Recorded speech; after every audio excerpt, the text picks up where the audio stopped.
to think properly. You manage your time, you manage your resources, you manage your family, manage your work. You manage the church that you belong to, maybe the worship center or the cell group. You become a very good manager, because it's no longer you. It becomes the knowledge and the intellect of God and His wisdom that is actually operating through you. So you are ordained by Him for that purpose. And not only, other people gain, or the things around you gain, or where you are at gain, you gain the most, because God has trusted you to do that. Hallelujah. So in this kind of situation, I'm talking to us in Fiji with the current situation that we're in. It's like a whole lot setback.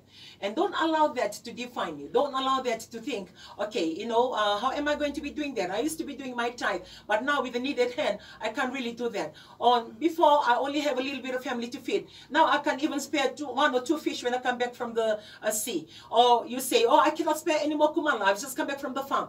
You will have those kind of thoughts. Yes. But you need to override it. You need to rise above it. You need to say to yourself, because just by imparting, by taking that out, I don't ever think it's going to lessen that. No, God is going to work miraculously to top it up in His own way, and He's going to make it work for you. But you need to believe that. And I want to share a bit on, like before, for me, I tithed in a very young age.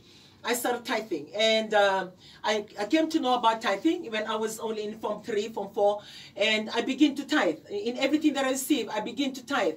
And until I met Gaselevo, I was working. I tithe throughout my life. Even though I was going to the Methodist church in Fiji, my father was Vakatawa, and I'm a church member.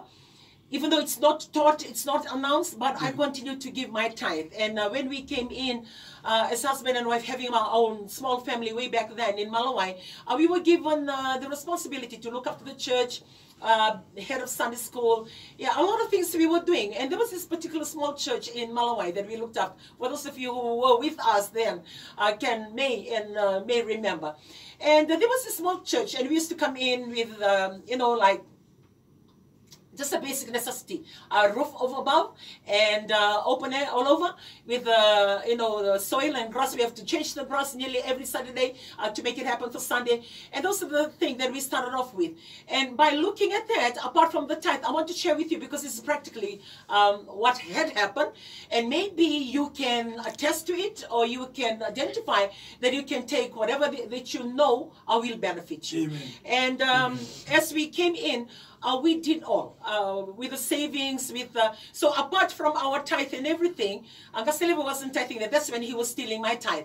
And all those things that we were doing, we cemented the church, we extend the church, we do up the vanities, the bathroom and toilet. All this was not done by the church itself or by the Babakoso. It was just done, between our family. And I'm sharing this because I believe now, thinking back, on how the Holy Spirit guides you. In your church, or right now, you'll be convicted by the Holy Spirit, certain things that He's been telling you to do. And maybe by hearing this story of mine, then it will be a confirmation to you that you need to step up and you need to take that first step. So we did that. We never asked for anything in return. I mean, we love God and we love giving. It's not that we have a lot of money, no, but we believe that when you come into the house of God, you want to serve Him well, and you look around and you know that you have the strength in your hand. And back to you. Maybe you walk into your church, or you are sitting in your worship center, whichever denomination you belong to. They lack in a lot of things. They lack in a few things. Maybe the Holy Communion cups, or maybe the sound system, or maybe a